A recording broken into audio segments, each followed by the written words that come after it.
안녕하세요, 우진입니다. 오늘은 피스파이스 기본 사용법들에 대해서 알아보겠습니다. 많은 분들이 어렵게 설치를 완료한 뒤 어디서부터 진행해야 할지 몰라 어려움을 겪게 되는데요. 저 역시도 처음 사용할 때 매우 애를 먹었던 기억이 있습니다. 새 프로젝트 만들기, 필요한 소자를 꺼내는 법, 시뮬레이션을 해보는 방법 등 많은 것들이 처음 사용하는 분들께는 어렵게만 느껴지실 겁니다. 오늘은 이런 기본적인 사용법부터 시작하여 간단한 회로 시뮬레이션까지 진행해 보도록 하겠습니다.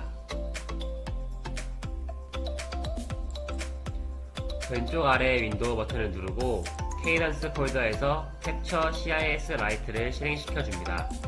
프로그램을 실행시키면 설치가 완료됐을 때 나오는 화면을 볼 수 있습니다. 가장 먼저 해야 할 일은 프로젝트를 만들어 주는 것입니다. 위에 4가지 버튼 중 New 프로젝트 버튼을 이용하겠습니다. 버튼을 누르면 먼저 프로젝트의 이름을 설정해 주어야 합니다. 적당한 이름을 설정해 주시고요.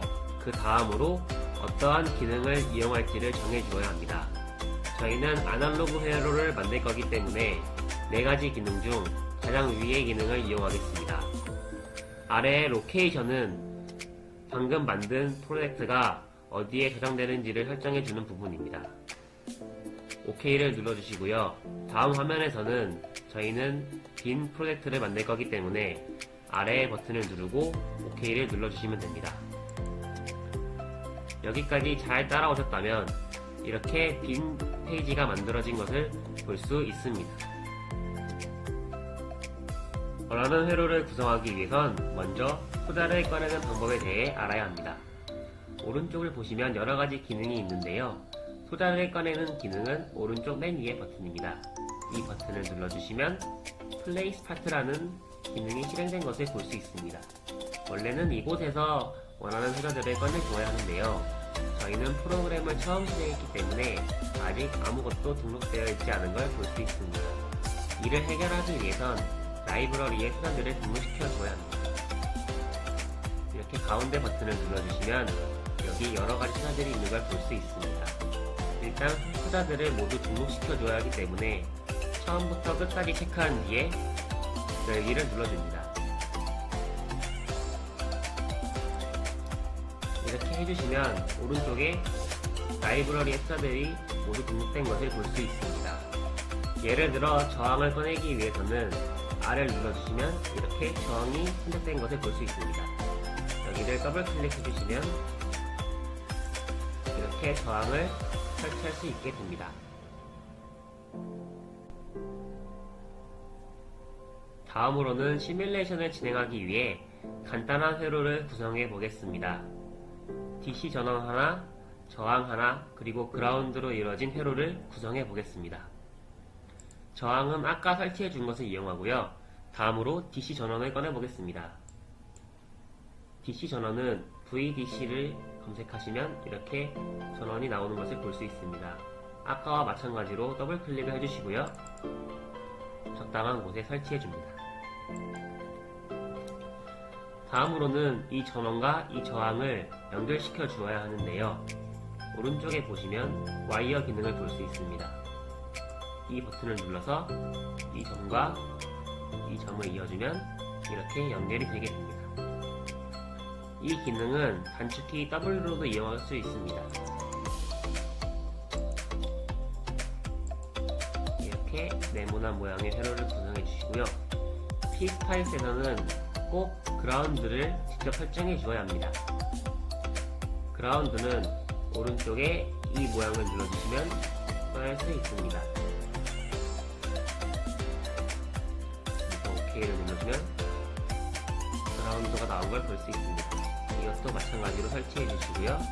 다시 W 기능을 이용해 회로와 연결해주면 이렇게 회로가 완성되게 됩니다. 피스파이스에서는 소자의 값들을 자유롭게 바꿔줄 수 있습니다. 간단한 시뮬레이션을 위해 소자의 값들을 적당히 바꿔주도록 하겠습니다. 왼쪽에 전원을 보시면 오른쪽 위에 있는 부분은 소자의 이름, 왼쪽에 있는 부분은 소자의 값을 뜻합니다.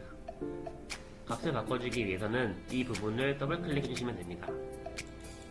그럼 이렇게 창이 뜨는 것을 볼 수 있는데요. 여기서 소자의 값을 먼저 정해주시면 됩니다.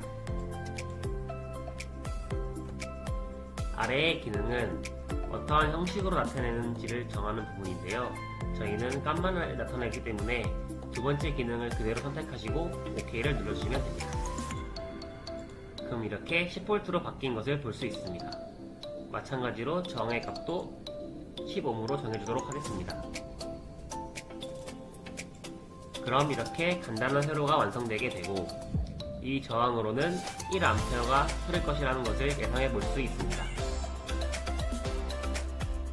그렇다면 과연 이 저항에 1A가 흐르는지를 확인하기 위해 시뮬레이션을 진행해 보겠습니다. 새로운 시뮬레이션을 진행하기 위해서는 두 번째 줄의 첫 번째 버튼을 눌러주시면 됩니다. 먼저 시뮬레이션의 이름을 설정해 주시고요. 크리에이트를 누르면 이렇게 시뮬레이션의 세부 설정하는 부분이 나오겠습니다. 4가지 타입의 시뮬레이션을 설정할 수 있는데 오늘은 간단한 진행을 위해 타임 도메인 기능을 이용하겠습니다. 여기에 보이는 run to time은 우리가 몇 초 동안 관찰할지를 정하는 부분입니다. 이것도 간단하게 1ms로 정하도록 하겠습니다. 이렇게 하시고 OK를 눌러주시면 새로운 시뮬레이션이 만들어지게 됩니다. 이 시뮬레이션을 진행하기 위해서는 여기에 플레이 버튼을 눌러주시면 됩니다. 시뮬레이션을 실행하게 되면 이렇게 새로운 창이 나오게 됩니다. 이 부분은 시뮬레이션의 결과를 확인하는 부분입니다. 저희는 저항에 흐르는 전류를 확인하고 싶으므로 그 부분을 확인해 보도록 하겠습니다. 왼쪽 위에 트레이스, Add 트레이스를 이용하면 여러가지 값들을 확인할 수 있게 됩니다. 저희는 저항에 흐르는 전류가 궁금하므로 IR1을 누르고 OK를 눌러주면 됩니다.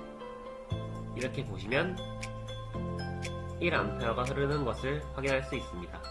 정확한 값을 보기 위해선 여기 보이는 마우스 버튼을 누르면 커서가 나오게 되는데 아래쪽에 정확한 값인 1A를 확인할 수 있습니다. 이렇게 시뮬레이션까지 모두 진행해 보았습니다. 앞으로는 좀 더 다양하고 복잡한 회로를 진행함으로써 PSPIC의 여러 기능에 대해 설명해 드리겠습니다. 본 영상을 보고 도움이 되셨다면 좋아요와 구독하기 눌러주시고 궁금한 점이 있으시면 댓글에 남겨주시면 감사하겠습니다. 이상 오진이었습니다.